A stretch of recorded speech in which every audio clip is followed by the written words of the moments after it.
다음은요, 유병준 서울대학교 경영학 교수님께서 정부의 게임 산업 지원 방안과 주요 쟁점에 대해서 발표해 주시겠습니다. 유병준 교수님은 디지털 콘텐츠 및 플랫폼 분야를 연구하시면서 산업자원부, 한국벤처투자 등 공공기관, 그리고 네이버, 카카오와 같은 IT 기업들의 자문을 받으면서 학교 밖에서도 다양하게 활동하고 있으십니다. 네, 안녕하세요. 예, 두 번째 발표 맡은 서울대학교 경영학과 유병준 교수입니다. 전 정부 게임 산업 지원 방안에 대한 그 주요 정점이라고 말씀드렸는데 사례를 중심으로 말씀드리겠습니다. 일단 개괄적으로 한국 게임의 그 한류 역사에 대해서 한번 짚어보고요. 간단히 말씀드린 다음에 이제 게임 산업 현재 문제점들이 무엇이고 지원 현황이 어떻게 되는지, 그리고 이것을 개선한다면 K게임의 해외 진출을 진흥할 방안이 무엇인지, 일부 게임 산업에 관한 규제 사례를 좀 간단히 분석해 보는 것으로 마치도록 하겠습니다. 먼저 이 K게임이라고 했는데 한류죠. 한류라는 것은 무엇이냐? 여기 나오지만 한국의 소위 말하면 이 웨이브, 파도죠. 세계로 진출하는 한국 문화를 일컫는데요. 이것은 1990년대 후반부터 한국 영화, TV, 드라마의 흥행에서부터 시작된다고 할 수 있겠습니다. 그래서 1999년에 북경의 언론 기자들이 한국 엔터테인먼트와 문화의 성장을 그 침투를 마치 파도와 같다고 해서 한류라는 말이 시작이 되었고, 이것은 아시아를 필두로 전 세계로 나가게 되었고 수조 단위의 매출을 한류 문화에서 이끌어내고 있습니다. 2차 한류는 이제 그 우리나라의 가수들이 이제 점점 그 직접 아시아를 넘어서 미국으로 진출하는 상황이 되고, 3차 한류에 이르면 이제는 미국을 넘어서 전 세계적 현상이 되는데, 이것은 이제 자체적인 진출이 아니라 그 뒤에 알아서 이 저희 한류 컨텐츠를 찾아오는 바로 유튜브에 의한 문화 확산이 되겠습니다. 그래서 대표적으로 뮤직비디오, 아이돌들의 뮤직비디오들을 전 세계의 그 시청자들이 알아서 찾아보고 좋아하게 되었고, 싸이의 강남스타일 뮤직비디오 같은 경우는 15억 뷰 이상을 기록하면서 지금 뭐 더 넘었을 텐데요. 이렇게 되면서 인기가 소위 말하면 진짜 본인들이 인지하지 못하는 상황에서 인기가 일어나는 좀 2차 한류와는 다른 현상을 보였고, 세계화를 바야흐로 좋은 컨텐츠에서 자동적으로 인기가 있어지는 상황을 맞았습니다. 여기서 이제 컨텐츠 산업 많이 얘기하지만 아까 말씀해 주셨지만 본부장님께서 말씀해 주셨지만 이 가장 컨텐츠 수출의 효자 산업, 가장 큰 산업은 바로 게임 산업입니다. 해외 한류 진출은 태국의 온라인 게임 시장 같은 경우 이미 2010년 전에 350만 유저, 시장 점유율 한때 71% 이뤘고, 여러 가지 역사들, 서비스 개시 후에 15일 만에 15만을 확보하고, 2009년 같은 경우에는 탑 게임들이 거의 대부분 한국 게임이었고, 2014년에는 네이버의 라인과 카카오톡 등의 메신저 기반 게임이 인기가 있으면서 이것도 역시 전 세계적인 현상을 보여주었습니다. 그리고 특히 아시아권에서 시장을 석권하는 모습, 온라인 게임과 모바일 게임에서 시장을 석권하는 모습을 보여주었습니다. 근데 여기서 이제 문제가 발생하게 되죠. 중국 게임 산업의 확장입니다. 텐센트 등의 그 거대한 회사들, 지금 뭐 삼성전자를 넘어서는 규모의 회사가 되었는데요. 한국 시장에 침투함으로써 한국 시장을 일부 상실하게 됩니다. 그리고 동남아 시장에서의 지배적 지위를 상실하게 되고, 세계 온라인 게임 모바일 시장의 모바일 게임에서의 1위 위치도 역시 상실하게 됩니다. 중국 게임의 규모, 시장 규모를 바탕으로, 그리고 기업 규모를 바탕으로 한 이러한 확장 속에서 한국 게임이 이제 1위 자리를 내주게 되는 안타까운 상황이 되었습니다. 여기에 국내에서는 상당한 규제로 산업의 원동력을 잃게 되는 문제가 일어나죠. 뭐 셧다운제라든지 결제 한도 규제라든지 뭐 세계에서 유례를 찾아볼 수 없는 이런 규제들이 있었고, 최근에 질병 코드 분류 문제까지 여러 규제들이 계속 일어나면서 매출, 수익성이 하락되고 기업의 시가총액에 타격을 입게 됩니다. 이러한 규제 때문에 한국 기업의 가치 자체까지 떨어지게 되는 문제가 생긴 거죠. 여기에 한한령으로 2017년 이후 중국 수출은 규제를 입었죠. 그래서 상당히 불공정한 현재 거래 상태를 보이고 있는데, 한국 게임은 2017년 이후 신게임이 수출을 못하고 있고, 이에 비해서 중국 게임은 계속해서 확장 일로에 있는 안타까운 상황에 이르고 있습니다. 이러한 상황에서 이제 국내에서도 많은 정부의 이 지원을 위한 노력들이 많이 있는데요. 컨텐츠진흥원에서 주관하고 있는 글로벌 게임 허브 센터가 각 지역들에 많이 있습니다. 그래서 신생 기업들의 게임 인큐베이션을 지원하고 있습니다. 새로운 게임 그 기업들이 나타나는 것을 지원을 해주고 교육 장소를 제공해주고 있고 그다음에 게임 해외 수출 지원, 마케팅 지원, 그다음에 이벤트 지원 등을 해주고 있고 게임의 글로벌 서비스 플랫폼을 지원하는 것 그리고 모바일 게임 산업의 육성에 관련된 여러 가지 지원들을 해주고 있습니다. 그래서 글로벌 진출 기회 육성 그리고 배급사 마케팅 채널 연계 등 많은 부분들의 목표를 가지고 남들 지원 사업을 열심히 해주고 계신데요. 그러나 현재 그 학계 언론계 산업계 이제 게임 산업에 대한 그 설문조사를 보면 정책 평가 항목에서 평균이 아주 낮습니다. 그래서 가장 첫 번째 일단 게임에 대한 부정적 인식 개선 부분에서 상당히 좀 안 좋은 영향을 주고 있다. 규제가 더 강화되고 있고 이러면서 안 좋은 방향이고 글로벌 대응에 대한 평가도 역시 2점 정도. 상당히 저조한 그죠? 5점 만점에 2점 정도니까 저희 강의 평가 같으면 약간 낙제점에 가까운 점수라고 할 수 있는데요.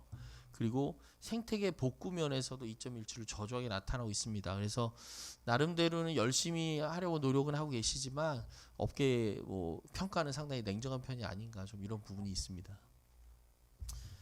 여기에 이제 그 무역 관련된 지원을 하는 기관들인데 이제 코트라 같은 기관이 있죠. 그래서 무역진흥과 목적은 이제 무역진흥과 국내 기업 간의 투자 및 산업기술 협력 지원이라고 할 수 있고 84개국 127개 글로벌 네트워크를 가지고 있어서 저도 해외를 나갈 때 이런 코트라의 지원을 받아서 이런 좀 도움을 많이 받고 있습니다. 그러나 게임 산업의 경우 세계 해외 진출 위한 협약이 2004년에 이런 행사가 있었고 이러한 이 계약 체결 최소한의 업무 약정 체결은 있었지만 사실 아직도 산업별 지원에서 보면 IT 하드웨어 산업, 제조 산업 중심으로 그 모든 구조가 짜여 있고 노하우도 그쪽에 집중되어 있습니다. 그래서 중소기업 지원, 게임 지원, 마케팅 지원에 있어서는 사실 아직도 상당히 미미한 편이고 저도 도움을 청할 때 사실 그렇게 만족스러운 도움을 저희도 연구 목적으로 나가는데 도움을 받고 있지는 못한 상태입니다. 그래서 신흥시장 진출들 진짜 앞으로 중소기업 그리고 신흥산업이 발전하는 데 있어서 체질 개선이 좀 필요하고 이러한 부분에 지원이 좀 필요한 상태라고 할 수 있겠습니다. 그 다음에 이제 또 한국문화원이라는 제도가 있죠. 그래서 문화관광부의 산하기관으로 해외 한국문화를 알리는 기관으로 아시아, 미주 등의 32개소가 운영하고 있습니다. 그리고 활동은 주로 이제 문화에 관련된 컨텐츠를 홍보하는 상태인데 사실 이것은 오히려 K-팝, K-시네마 등 일반 문화지만 여기에서 말씀대로 가장 효자 산업이고 가장 매출이 크다고 하는 게임과 관련된 홍보 활동은 미미한 상태라서 사실은 시장 관점에서 매출을 증대하는 데 있어서는 좀 기본적인 문제가 있지 않은가라는 생각이 들고요. e스포츠 상당히 한국의 문화 중에 대표 문화 중에 하나라고 할 수 있는데 연계한 홍보 활동 등도 좀 펼쳐야만 실질적으로 저희 문화가 확산되는데 도움이 되지 않을까 이런 부분이 있습니다. 이에 대해서 이제 제가 이제 해외 지원 사업들을 찾아봤는데요. 일본 같은 경우에는 쿨 재팬이라고 해서 일본 경제산업성의 창조산업 수출 중대를 위한 전략이 있습니다. 그래서 핵심은 컨텐츠 해외 전개 촉진 사업인데 기본적으로 세계적으로 일본이 여러 산업에서 진출을 많이 하고 있고 시장을 지배하고 있는 부분들이 많이 있어서 이러한 소비 증대를 누리는 것에 대한 효과를 보는 데 있어서는 유리한 면이 있겠지만 문화 외교 및 국가 브랜드에 관한 정책이라는 비판이 존재하고 사실 구체적인 경제 정책은 좀 미미한 부분은 좀 안타까운 부분이 있는 것이 일본의 좀 정책 문제가 있는 것 같습니다. 이에 대비해서 이제 게임에서 상당히 성공을 하고 있다고 볼 수 있는 핀란드 같은 경우에 문화 수출 촉진 프로그램이 있습니다. 그래서 정확히 목적은 경제적인 목표를 표방한 것이 상당히 주요한 면이 있다고 생각을 합니다. 일자리 창출과 창조산업 수출 중대를 위한 핀란드 정부 프로그램입니다. 이러한 것들의 지원들이 상당히 핀란드 게임 산업들이 성공하고 노키아의 그 소위 위기에 대비해서 이러한 것을 만회하는 데 있어서 상당히 도움이 되는 부분이 있었다고 생각합니다. 기업 활동, 클러스터와 네트워크 강화 같은 중심 목표를 좀 명확히 파악하고 이런 부분들을 전개하는 데 있어서 상당히 효과적인 부분이 있지 않았나. 그 화두의 내용들을 보면 상당히 그런 부분에서 목표를 잘 설정했고 경제적으로 설정했다는 부분이 보인다고 생각이 됩니다. 프랑스의 경우도 게임 산업이 2000년대 초반에 어려움을 겪었는데 정부 지원에 힘입어서 상당히 회복을 많이 했다라고 이제 뭐 2017년 리포트에 보면 나오고 있습니다. 그래서 게임 시장을 이끄는 주역이 되기 위해서 정책적 지원이 필수라는 것을 명확히 했고요. 게임 산업 재건을 위해서 여기 보시면 말씀대로 세법, 교육, 창작 지원 등 다각적 정책을 마련하는 특조위가 구성이 되었습니다. 상당히 게임 산업을 중요하게 생각했고 말씀대로 좀 세제 혜택 물론 우리나라도 일부 일반 중소기업 그리고 고용노동 정책에서 일부 지원은 있긴 하지만 진짜 게임 산업을 위한 세제 지원이나 이러한 투자 제도가 있었는지 뭐 문화 콘텐츠 전체는 또다시 지원이 있겠지만 진짜 효자 산업이 진짜 중요한 게임 산업에 대해서 이러한 구체적인 목표를 가지고 소위 말해 추진한 것들이 좀 있었는지에 대해서는 저도 좀 많이 들어보진 못해서 안타까운 면이 있고 프랑스의 예가 상당히 이런 산업적인 해외 그 정부의 지원에 있어서는 괄목할 만한 내용이 아닌가 이렇게 생각이 됩니다. 이러한 부분들에 대해서 저는 그래서 해결 방안으로 뭐 게임 업계 입장에서는 발상의 전환 및 신시장 개척이죠. 우리가 사실 미국 시장을 이렇게 쉽게 생각을 안 했었는데 모바일 게임에서 말씀대로 크래프톤이 배틀그라운드를 미국에 진출시켜서 상당히 성공을 했습니다. 특히 중국 기업에 막혀있는 중국 시장이 막혀있는 상황에서 이런 발상의 전환 그리고 미국에서의 게임 같은 그리고 이제 앞으로 이제 동남아 시장 같은 경우에 확장을 위해서 게임 그 업계도 생각을 바꾸는 것이 좋을 것 같고 그리고 그 국내 정부의 지원도 보다 전략적으로 지역을 선택할 필요가 있지 않은가 이런 생각이 듭니다.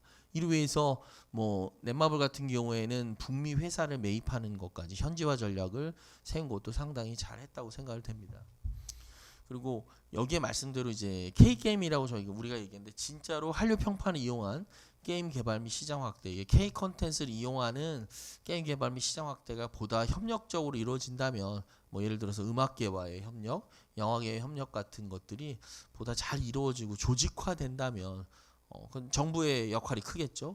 해줄 수 있을 거라고 생각하고 요즘 그래도 분위기가 이제 중국 시장의 판호 재개방에 대한 움직임이 언제 얼마나 빨릴 수는 있을지 모르지만 되고 있어서 이러한 준비에 있어서 보다 조직적인 준비가 되었으면 좋겠고요. 정부가 게임 개발자 인력 양성을 위해서도 이러한 부분에서 좀 지원을 해주는데 이게 보다 좀 저는 시장 관점에서 미국의 노동시장 정책에서는 몇 명이 필요한지를 보고 몇 년 전부터 계획을 세워서 수요와 공급을 맞추는데 과연 우리가 이러한 부분에 조직적인 소위 말하면 시장 계획, 노동시장 계획이 있는가 이 부분에 대해서 좀 생각해보면 좋지 않을까 이런 생각이 듭니다.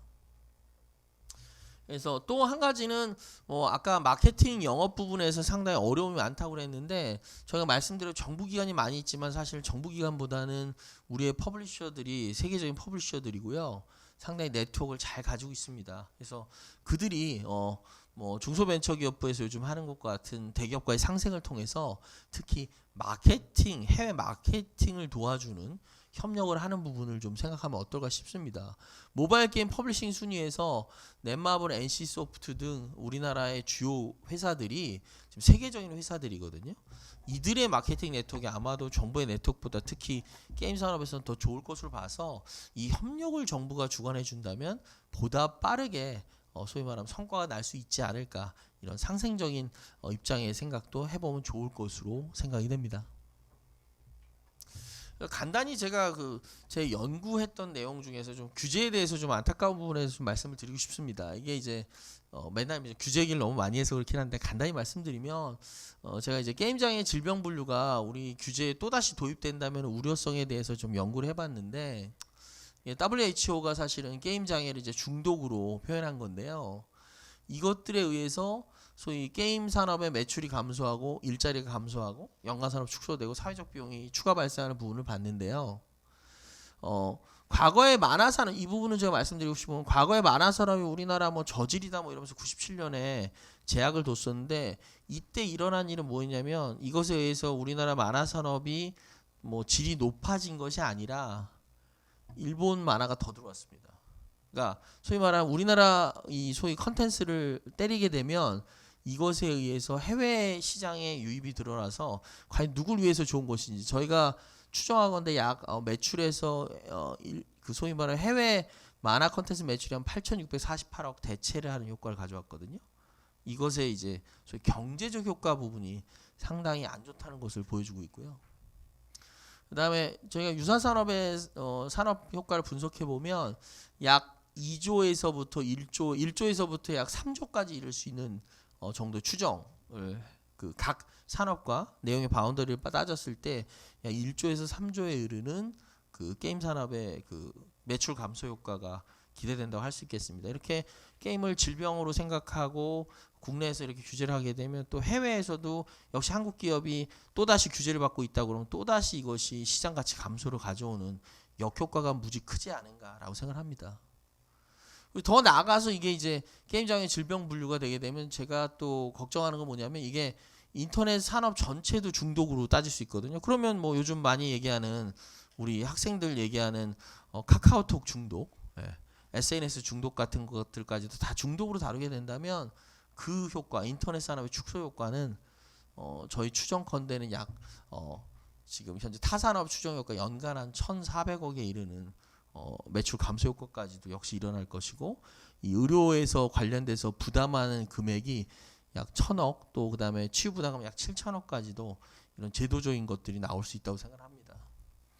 이러한 것들에 대해서 과연 그러면 질병 분류가 효과가 있느냐를 저희가 설문조사를 해봤는데 여기서 나타난 것은 인식의 변화에서 일반 사용자, 그러니까 제어가 되고 충분히 문제가 없는 일반 사용자가 매출을 줄이는 효과는 많은데요.